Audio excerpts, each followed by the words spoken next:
Hi,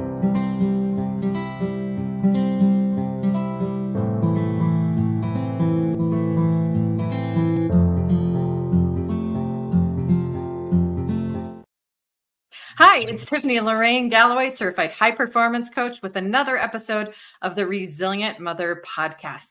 This month, we're going to be talking about now resilient presence, the N in resilient you.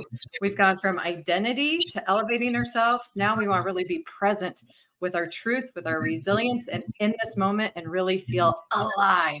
And today I have Kyle here, the driven dad, to share his story and how he's doing that in his life to build himself and his resilience and his kids as well. Thank you for joining me, Kyle. We have just a few guys that are brave enough to come on this podcast, so I really appreciate getting this perspective on here. So thank you for joining me. Please tell us more about you.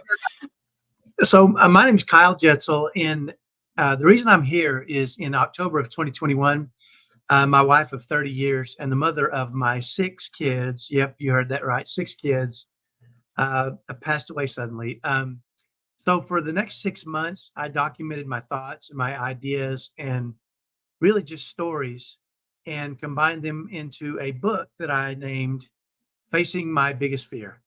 And it's 180 days of surviving and thriving after the death of my beloved Shelley.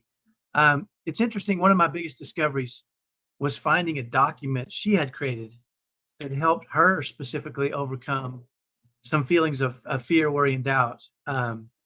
And my kids and I were able to use that document, very specifically use that document, and continue along the path that my wife and I had created of what we described as a top 1% happy family. So thank you for having me, Lorraine. Oh, what a gift that she left that behind for you, probably without even realizing it. I think journaling is really important. You never know what the future generation may glean from you and need your strength and need to know. And with our families too, that what you write down may be found eventually and may really help them. So what a beautiful gift. And what a resilient story. That's not an easy thing to go through. So I'd love to know what your definition of resilience is. You know, I think my definition of resilience is probably facing challenges in a spirit of happiness and joy and hope. And I recall, it just popped into my mind. I wasn't even going to talk about this, but I recall growing up, I grew up in kind of a poor household in kind of an inner city area of Dallas. And my dad was a get rich quick guy, but he never really got rich. And I remember after I was grown and had a family of my own, one day he called me on the phone and he said to me, I finally found the one, Kyle. I found the one that's going to make me rich. And, you know, by this time I'd seen him, you know, try and fail with, I don't know, way too many ideas. And, you know, in the kindest way possible, I said to my dad, you know, don't you ever just get tired of get rich quick? You know, obviously they don't work. And he paused for a moment, and then he said something I'll never forget that I've really tried to build my life upon. And he said to me, I could almost hear the grin, you know, when you're talking to somebody and you can hear them smile in their voice. Yeah. And he said to me, what's the worst thing that can happen? I can die trying. That's what he said. And at the moment, in that moment, it didn't make me happy. I was a little upset at it. But the more I thought about it, the more I realized that his pursuit kept him happy and hopeful and buoyant. And my dad ended up dying without achieving that financial glory that he wanted, but he also left a wake of happiness and joy wherever he went. And so, you know, if you really have to leave, my idea is that if you have to leave a legacy, why not leave a legacy of happiness and hope and kindness and joy? And that legacy carries on no matter what else you do, right? And it doesn't even take any money to leave that kind of legacy. But the reality is, and you know this as well as anybody, Lorraine, we're all going to face overwhelming challenges. Yes. And those have the ability to break us down and beat us up and ruin us if we allow that to happen, right? So the idea that, hey, I may never figure this out, but if I die trying and I do it with hope and happiness and joy in my heart, there's a good chance I'm going to leave behind something that's greater than just me. Yeah. And I think that comes to our subject about now, like this moment. The only thing we have control of is ourselves in this moment right now. And it's so important to resiliently be present for your life. And part of that is knowing what brings you joy, what brings you happiness, what sparks you, what lets you bring light into the world. And it's so important as a parent, especially in those hard times, to know how to bring faith and hope into those moments that might be hard to sit there and be present for. We were talking about that just before we got on. These hard things in life, sometimes you want to escape. Sometimes you want to get out of your body. You want to run from what's happening, the reality, the truth of what's happening.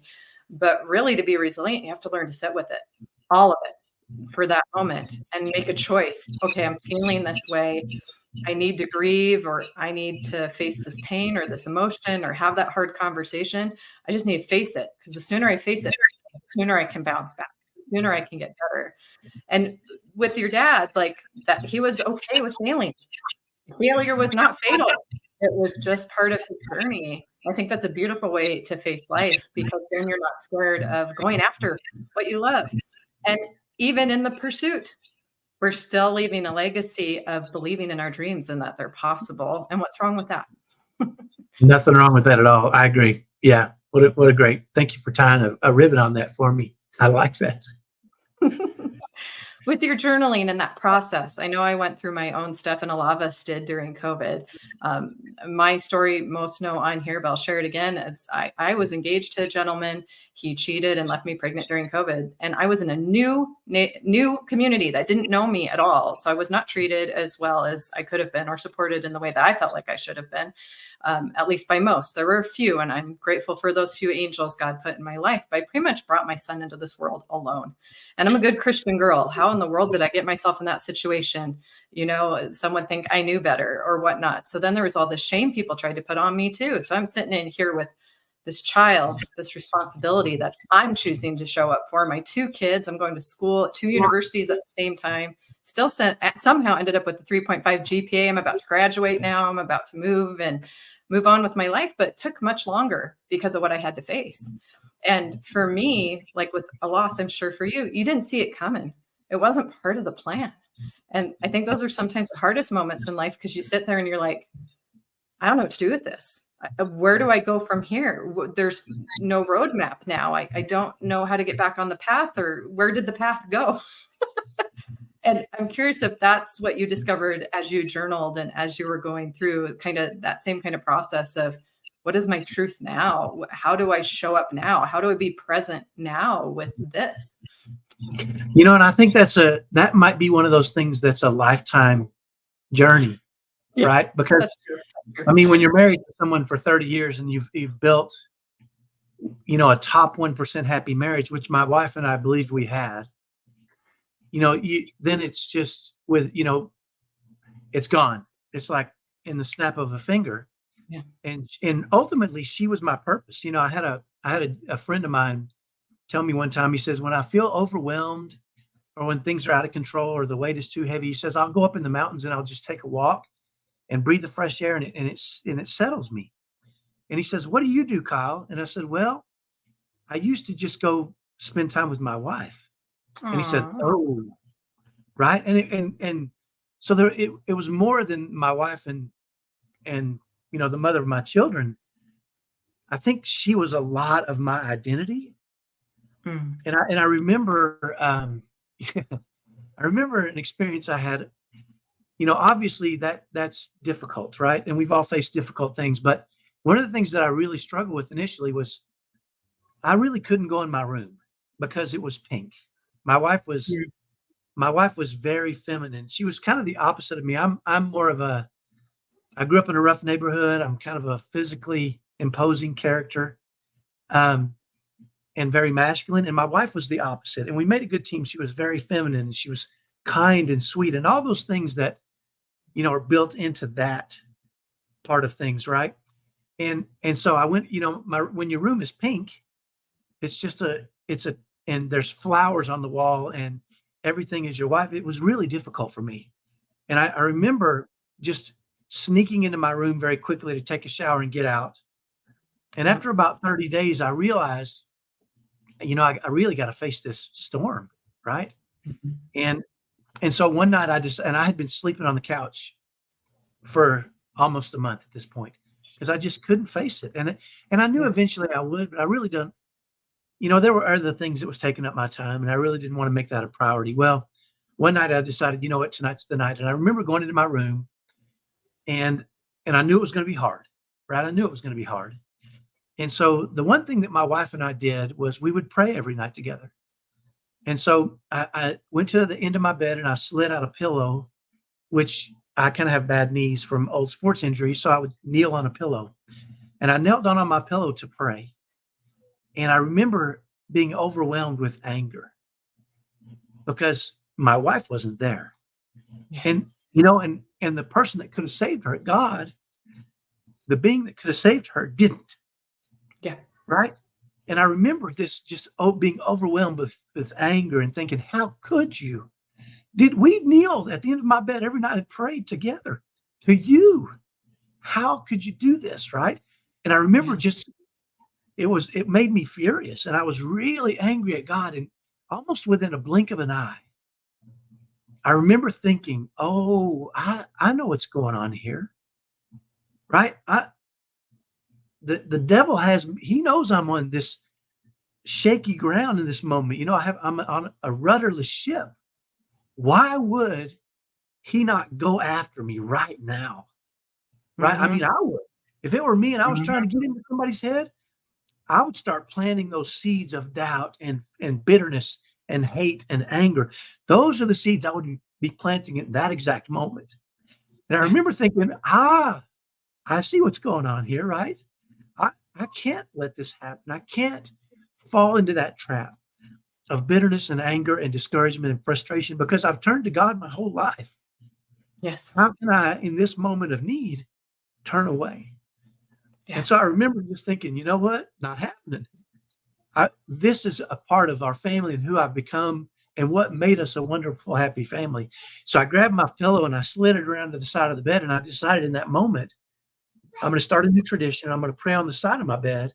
And now instead of her being there physically, she can be my angel and I can just talk with her and with God. And I remember it was because of, when you raise 6 kids, and I've got one who's severely autistic, and I've got some that are very crazy and feral and challenging and spirited. You know what I mean by that, I'm sure. Like, those kind of kids. A lot of mine are like that, and I think I know where they got it from. But my wife and I had worked together to really manage our emotions and our thoughts so that when things started to go haywire, we weren't sucked into the drama or the overwhelmingness or the fear or the anger or the whatever it was that you can get sucked into when things are going crazy in your home, And so I feel really blessed, and I feel like I was almost prepared for this moment because, I had learned to understand that really thoughts lead to our thoughts lead to ideas, and ideas lead to action, and action leads to character. And I knew that I needed to catch my thoughts early, and I was able to do that in that moment and reframe that experience for myself so that it benefited me instead of, tearing me away from God and divinity. And then, who knows what could have happened to me in that moment. And thank you for such a vulnerable, tender share, because there's surely somebody out there that's been facing something similar. I am literally talking to you from the room I went into labor in, and the spot I used to nurse and rock my son to sleep, where I started doing these live things. But no matter what I do, there has been trauma triggers in this house because I was engaged when I bought it, because of all the hopes I had put in here. And I actually originally thought it was going to be a rental. It wasn't going to be my home, but because of COVID and the things that happened, it became home, whether I wanted it to or not. And it did affect my sleep. And I did get angry as well. And I remember my thought with God was, even Mary had a Joseph. How come I had no one? Why was I literally left with no one? And then I realized I wasn't left with no one. There are surely angels. There is no way I got through that without angels, without someone there. There's just no way.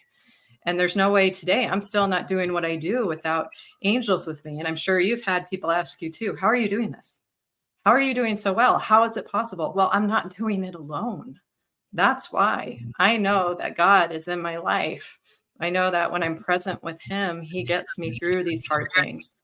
And I finally learned, even when it's hard, he's still there. I am still loved.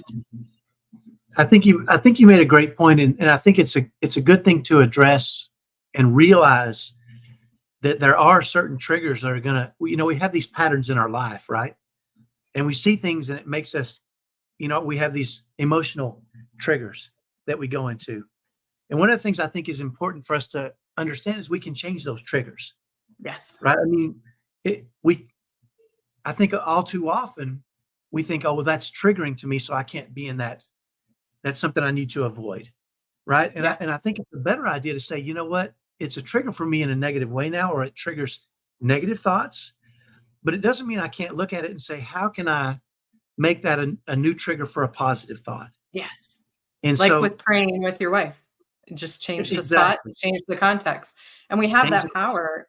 And I think it's amazing that you recognize that in that moment, because what you did and what we're talking about is you separated yourself from the emotion. You separated yourself from the anger. You separated yourself from the grief so it didn't overtake you. And I definitely agree with you that Satan especially knows our cracks. He knows when we're weak, and he hits so hard when we're low. But because he knows of where the high and where we're going to go. And he also knows the tool we're going to be in God's hands. And this message, please, someone who's hearing this, please hear this, that you are going through what you're going through for a reason. And in hindsight, it's going to be 2020. And God sometimes will put you in the fire, and he'll either get you through it or he'll make you fireproof. And Kyle, I think he made you fireproof. And I love this part of your story.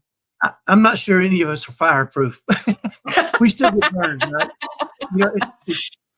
I want to make sure, I want to be clear too, that I've learned to be very good at catching myself early in emotions, but we still are going to have those negative emotions that are going to, sometimes we're going to get smashed with them.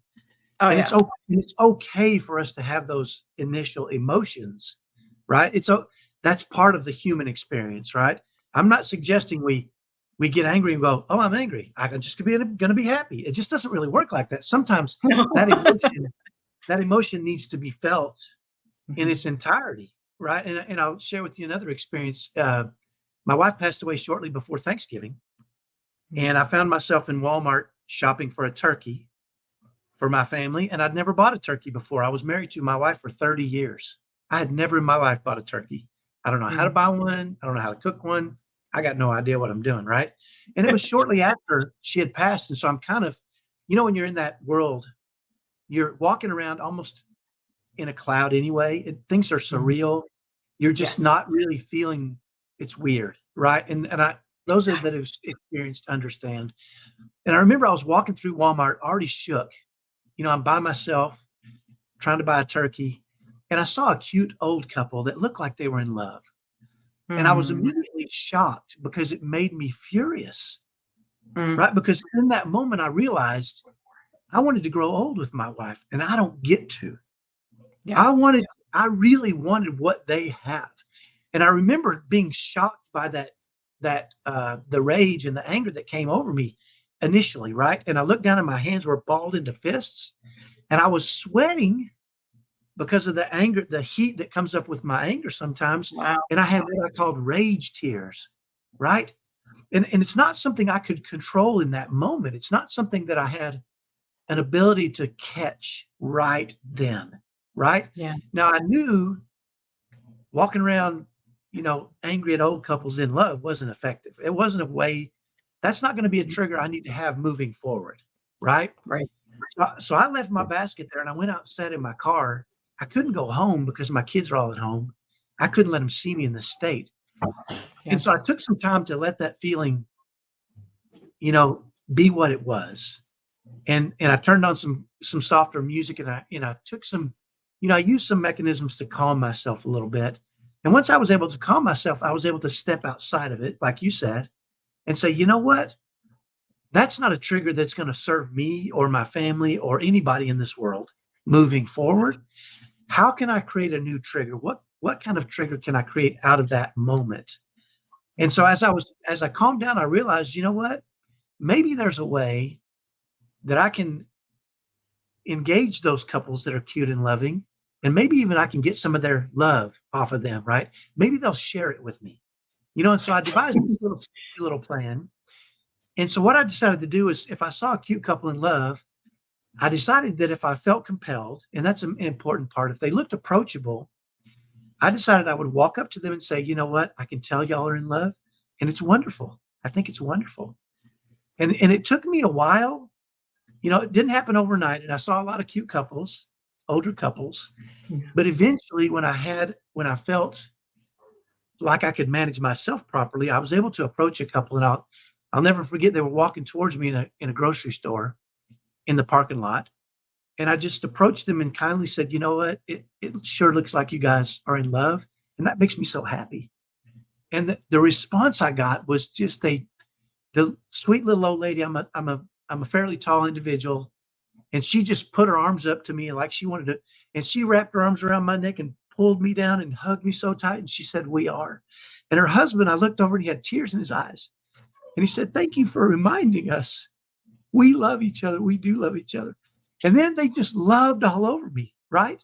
And I've had that opportunity since 20 or 30 times since that moment to realize that a trigger doesn't have to always trigger us into the wrong emotions, right? If we take the time to say, I know what that is, how can I use that to my advantage and maybe to the advantage of the world? And allow that to be a beautiful. And now when I see a cute old couple, I smile, right? And I feel love. And what a difference that is in being angry and bitter, right? Because I know what anger and bitter, I know where that takes me. I know where that takes me. But I also know what feeling other people's love and smiling, I know where that takes me. And I want to be taken in the direction that is going to be towards goodness and kindness, right? And so I think what we should probably consider is if we have triggers that take us down the wrong path, maybe we can recognize that outside of the emotion and say, you know what, I'm going to change that. The next time I see that, I'm going to feel it because I know what it is. And I'm going to make a new plan for that emotion. Or how can I flip it on its head and let it be productive for me and for society? And somehow maybe I can get something wonderful out of this, what seems to be a trigger that hurts me or hurts the world. And that's a power nobody can take away from you. You're the author of your story. You hold the pen. Even those in concentration camps facing horrific things we couldn't possibly imagine still had hope, still had faith, still had love. Those could not be taken away from them. And they're the real superpower of our humanity, is when we can tap into those things and we can turn situations around for the good, that we can make those good triggers that you're talking about. As you were talking, I was thinking about sometimes how I'm triggered at church. I see traditional families who have not been divorced, or I see with my son, I'll see a little baby boy and his dad together, and my son hasn't known a father, and I could get better. I could get so angry. I could stop going to church altogether because of those things. And I don't. I continue to go. I go because I believe in eternal families. I believe that we can all be together forever. I still believe there's an eternal companion out there for me. But right now, my kids need me to show up as my best. And part of that is going to church, showing them who God is, and that's my power and my source. And I will always do what draws me near to him, because then I can do those things that you're doing. And then I can stop and be present in the moment and choose and decide, am I going to be a human being having a spiritual experience, or a spiritual being having a human experience? Like, I get to decide in every moment how I control myself and what I'm going to do.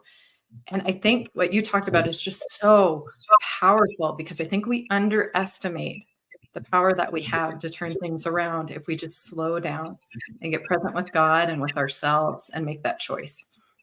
Well, and I love what you said there too, because we have to recognize where those temptations to become bitter and angry are, where they come from, right?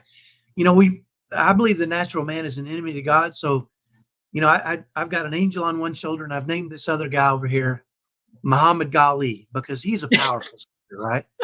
And I did some boxing, and this guy over here, that says you're in church, and I experience it now, right? I'm in church alone with my 16-year-old twins, and I see what you see, and I'm like, how does that guy get the wife, and right, and mine's gone, right? And it's really is the devil just trying to just drop those little seeds of doubt or fear or discouragement, or you might say, people are looking at me because I'm a single mom. That's the devil wants you to believe that so that you don't come back, right? He's planting these little things in there consistently, just seeing, and I don't believe the devil can read our mind. I believe he can see what we do.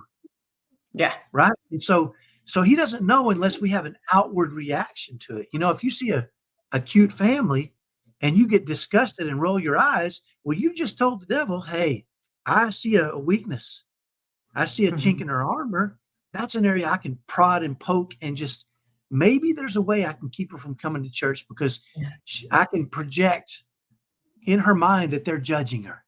Right. When in reality, they may be so glad you're at church, it's not even funny, right? I mean, who knows what? But it's us a lot of times, right? And I want to also share with you something that happened to me after my wife passed away. I was reading.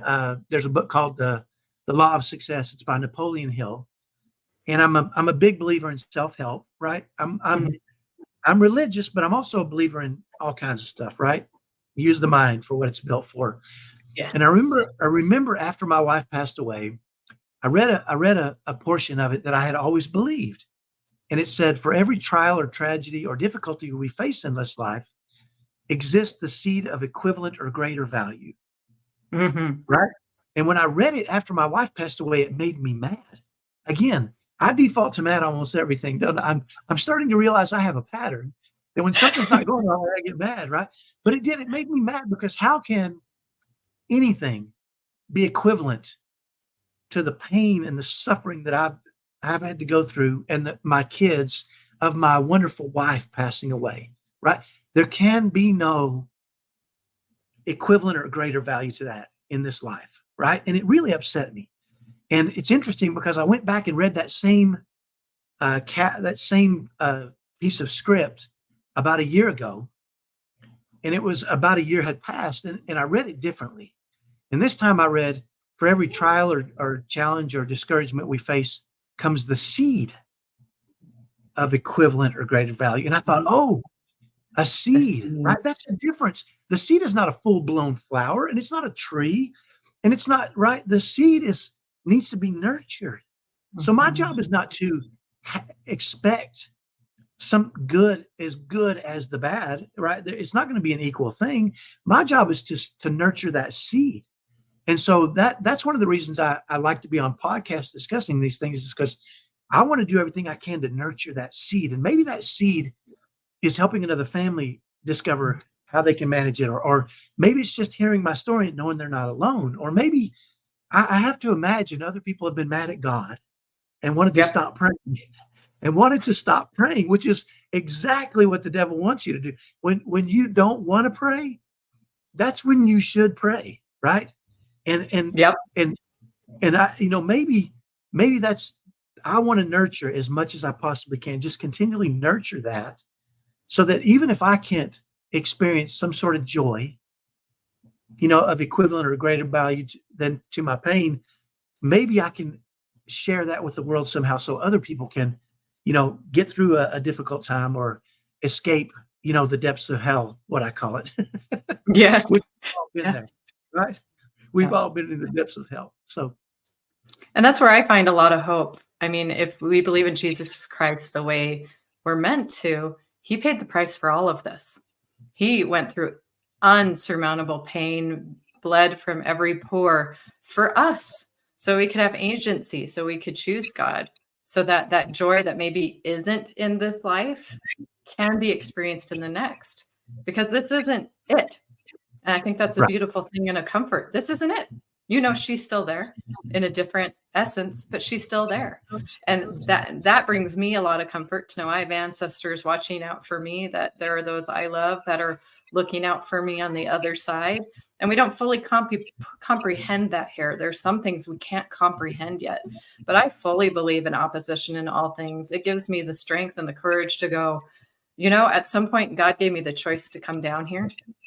And Satan showed me what I was going to go through, trying to convince me not to come. And I said, no, I trust my Savior. He'll get me through it. If I agreed to this, I can get through this. and I know God will see me through it. And I think that's the ultimate test of faith, is those moments where it's not fair. It can't be fair in this life. But Yeah, next, there's probably blessings we just don't know yet. and I love what you said there, and I think, for me, one of the things that I've learned to do very consistently is, when the year date of my wife's passing was coming up, my oldest son at the time, I think he was maybe 26 or 27. He called me and he said, "You know what day's coming up, don't you?" And I said, "Oh yeah, I do. I know the anniversary of her death is coming up." And he said to me, "What are you going to do?" And with a smile on my face, I said, "Well, I'm probably going to dive into the depths of hell on that day." Right? I mean, it's Yeah. you do, right? And Mm-hmm. I know it's a place I need to visit, but I'm not going to live there, right? And I think I said it with a smile on my face, but I don't think he heard it that way. And he said back to me pretty quickly, "You're coming back, aren't you?" Is what he said. And I realized the mistake I had made with him. And I said, "You know what? Yeah, I've got a lifeline." I said, "I always, even when I have to go visit that horrible, painful place of suffering, I'm going to hold on tight to that lifeline." And I said, "But if you'd like to, you can call me at about 5 o'clock tomorrow, right? Go ahead and call me just to check on me, because it's not a bad idea to use those other angels in our lives, right? And to give them that opportunity is to say, 'Hey, listen, I'm struggling a little bit. Can you give me a call?' Just text them and say, 'Can you call me this afternoon?'" Right? And even if they don't call necessarily, you've got it in your mind that somebody cares enough, right?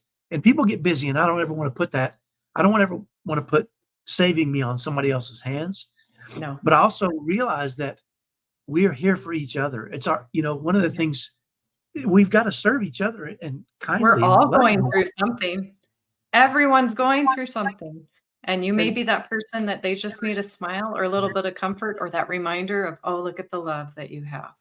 Oh, look at that's that sweet it. child that you have. Oh, what a fun attitude that you have today. Thank you. More of Yeah. that. We need more of that in the world, just to recognize the good in each other and lift each other up. Absolutely. And it's so very easy to do. When you see something good, say it to people, right? You don't have to know them. You don't just say it. Just say, "Oh, I just noticed this about you. That's great." And Yep. walk away, right? I mean, it's just a beautiful thing to do. And it's such a powerful, we just don't know what people are going through, and we can't know. No. But how simple. I've had people call me and just say something nice to me. And I'm like, "You have no idea." I had a neighbor recently come down and check on me. And I said, "What do you need?" And she said, "I'm just checking on you." And I said, "Oh, okay, I'm Yeah. good." Right. And I came back in the room and just kind of teared up. Some She didn't need to do that, right? But she was prompted. And I know what it was that prompted her. Right. And it buoyed me up, right? Even though I wasn't in a struggling place in that moment, it buoyed me up to know that not only is God there for us, but He's using other people Yeah. in that manner. And I will tell you this, Lorraine, years ago, and you said writing your own story. And, my kids and I talked about this a lot after my wife passed away. And it's one of the reasons I wrote so much after she passed away, is because I realized that I got to write my own story. And this can be a tragedy, and everything goes horribly wrong and the family falls apart, or my story can be one of triumph over tragedy. And I talked to my kids. I said, "Start writing down your thoughts and your ideas." And I said, but one of the things that I did when I wrote about myself in those immediate moments afterwards was I would write down my pain and my suffering and my feelings. But then before I finished writing, I would say, "Now it's time for me to just hand it over to Christ and say, I can't carry this load. Yeah. Please." And just give it over, right? Or to say, here's my plan for escaping, or here's what I'm going to do to serve other people, because now I know how depression feels, or I'm going to do this because now I understand, Mm. something that I didn't understand before. And Yeah. I told my kids this too. Years ago, I heard a director one time, he was talking about these superhero movies. And he says that the hero and the villain both have the same backstory. Mm-hmm. He says, the villain says, when I was little, I was treated unkindly, I was hurt, and so I'm going to hurt the world back. And that makes a villain. And he said, now the hero has the same backstory. The hero says, when I was little, people didn't treat me kind, I was hurt, and I'm not going to let it happen to anybody else. And that both have the same backstory, but it's what they decide to do with that, right? The hero says, I'm going to save the world from this pain and suffering. And the villain says, I'm going to get revenge, right? And there's two completely different things. But what it does is it can lead us towards goodness and happiness and joy, or it can lead us very quickly away from happiness and joy, make us bitter and angry and frustrated. And then we bleed that into the world, right? And no matter how we feel, that bleeds. You can't fake it when you're feeling that internally. And so my suggestion, and I love the idea of, we're all going to suffer. We're all going to have trials. We're all going to face stuff that we cannot. I started looking through the scriptures after my wife passed away because I had heard that God won't give you more than you can handle. I couldn't find it anywhere. And I searched. I searched because I thought this is more I can handle, right? This is my biggest fear. And I couldn't find it. And I thought, well, where did I hear that? That sounds, maybe I didn't hear that from the right sources, right? But the point is, when we face things that are more than we can handle, we have that lifeline. We can hand those things over to the Savior and say, you know what? I'm incapable without your support and lifting hands. I'm just going to hand this to you, and I've got to move forward with happiness and joy. And he's already suffered for that for us. It's okay for us not just to hand him our sins, but also, our pain or our bitterness or our jealousy or whatever it is that tries to weasel its way into our minds and into our hearts.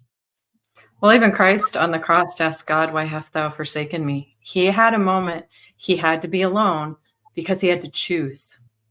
God has no power in our life until we give our agency to him. And then once we do, he has the power to work in our lives. So we're all at some point going to face, do we choose him? Do we choose his love? Do we choose his open arms? Or do we not? Because he can't do it for us. The thing about Satan is he wants to tell us what to do. He wants to control us. He wants us to be miserable like he is. And that's his mission.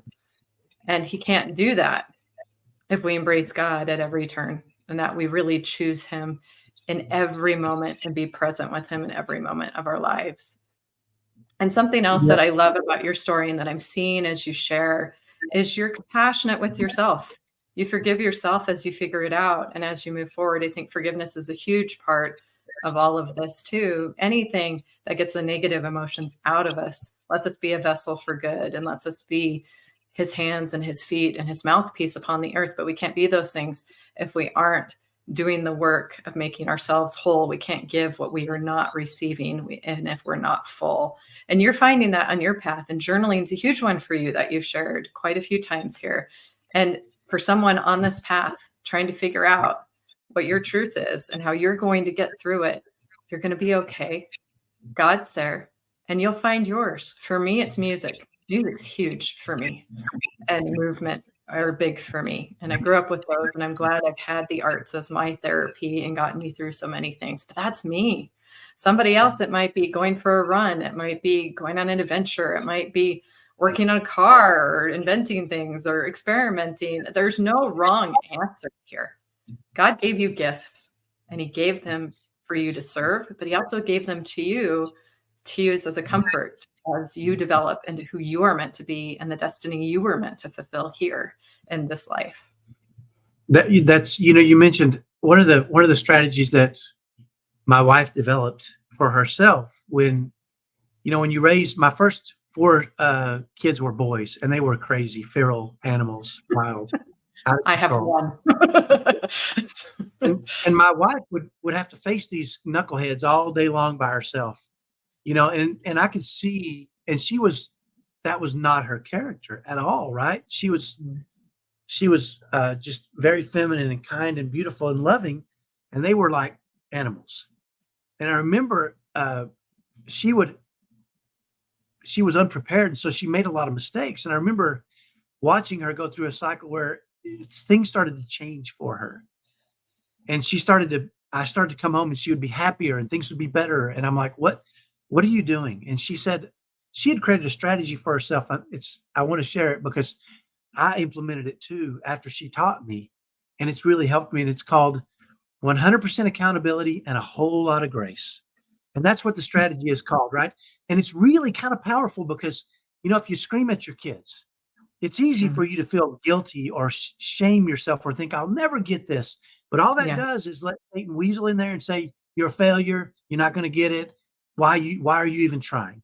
Right. But with Mhm. 100% accountability, you can step back and you can say, you know what? I made a mistake. I'm going to be 100% accountable for that mistake. And I'm going to try to do better. But now I'm going to give myself a lot of grace. Right. And I'm just going to say, because God doesn't expect me to be perfect. My kids don't Mm. expect me to be perfect. Mm-mm. Nobody expects me to be perfect. Why would I guilt and shame and damage my own spirit by hammering myself when I make mistakes? What I should do is what God does, right? He just wants us to hold ourselves accountable to Him, and then He'll Mhm. forgive us, right? Why won't I do that with myself? So, what I'm going to do is when I mess up, I'm going to say, you know what? That's the human in me. I'm going to mess up.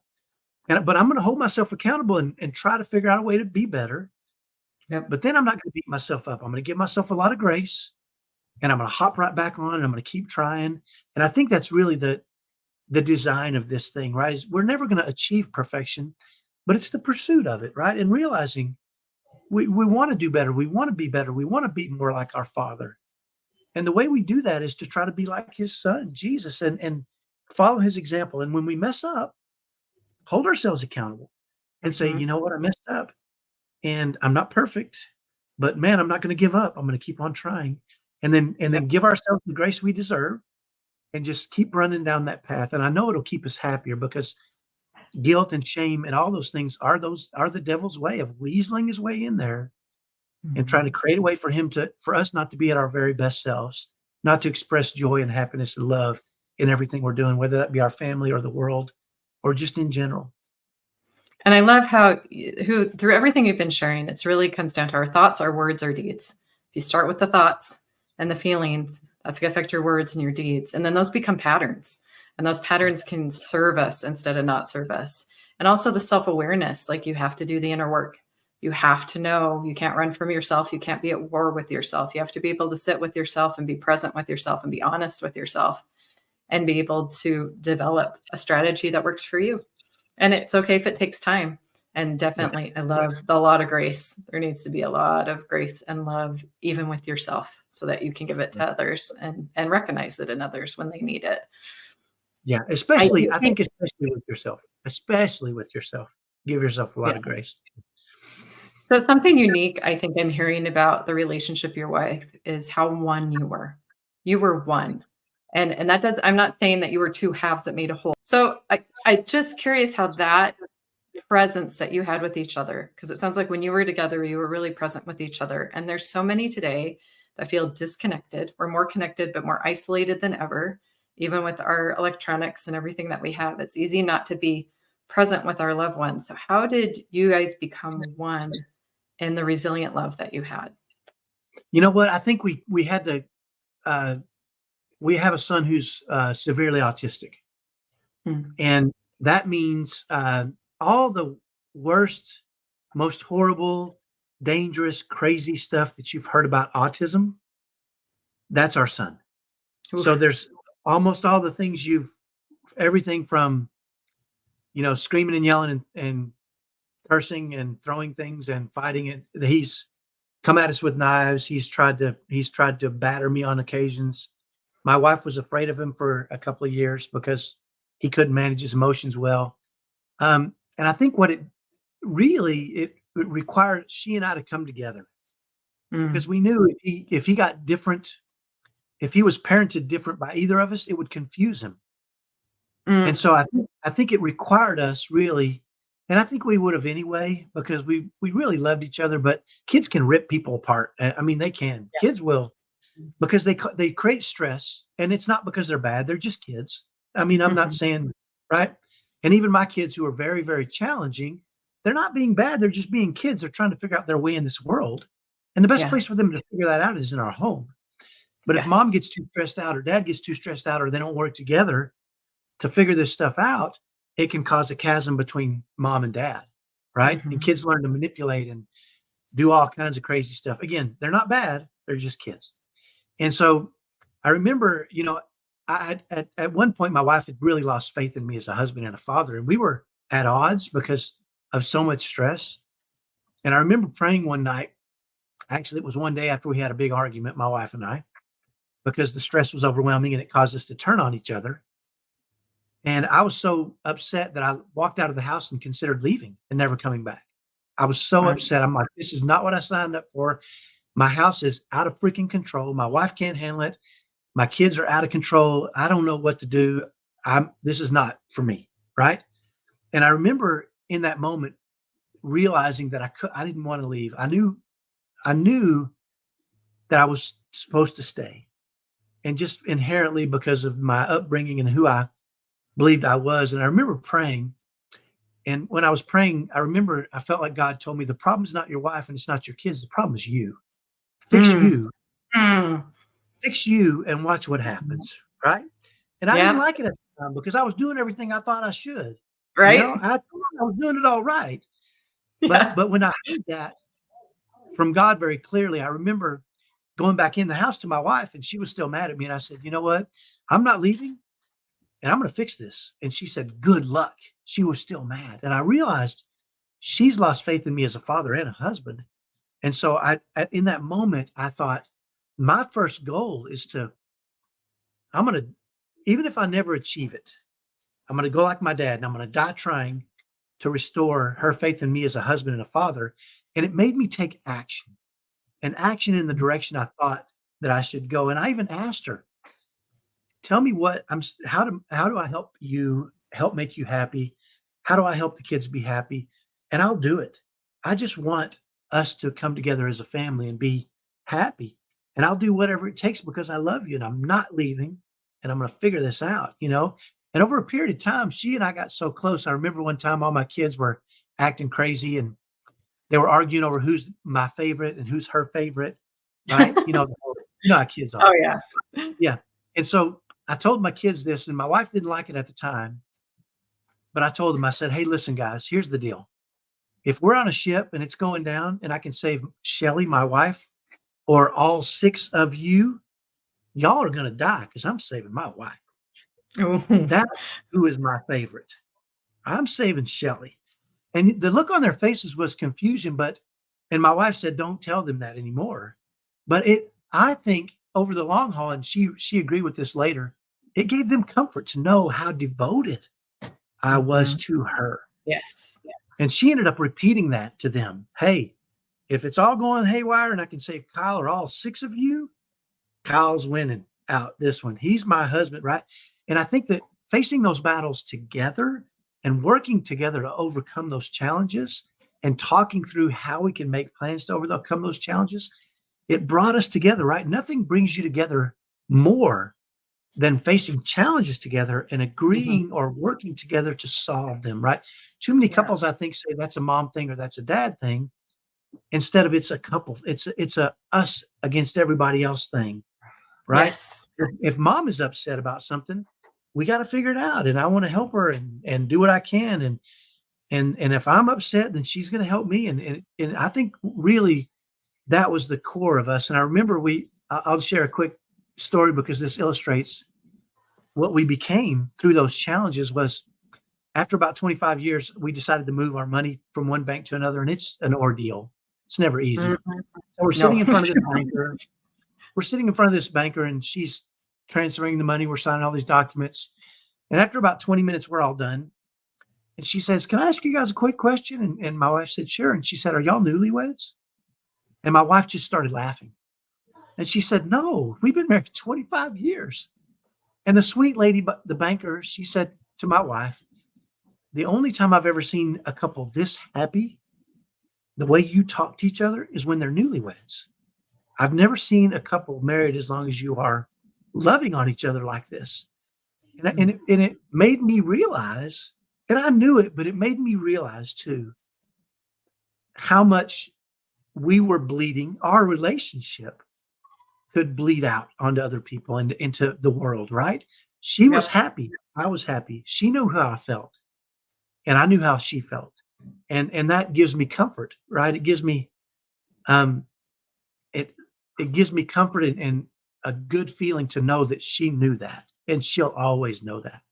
And what a powerful testament that is. But it's not because we didn't have challenges. It's I think Mhm. that's the reason we were so close, is because we did have these overwhelming, almost insurmountable challenges that we faced together Yeah. and worked through together and just tried to love each other through it consistently. And I'll put all the I'm gonna put it all on her because she was so kind and loving and wonderful. And you know, there was a spirit about her that's just unbelievable. That And I'm sure that she'd say the same about you and your strengths, the way that it Amen. sounds like you two would be. What I love about this episode and you sharing that about your relationship is it shows the power of being resiliently present in our relationships, in our lives, with God, just how transformational it can be to really just show up with your truth and make the choice of who you're going to be and who you want to be and who you want to serve, how you want to show up in your family, how you want to show up in your marriage, how you want to show up with other people in your life.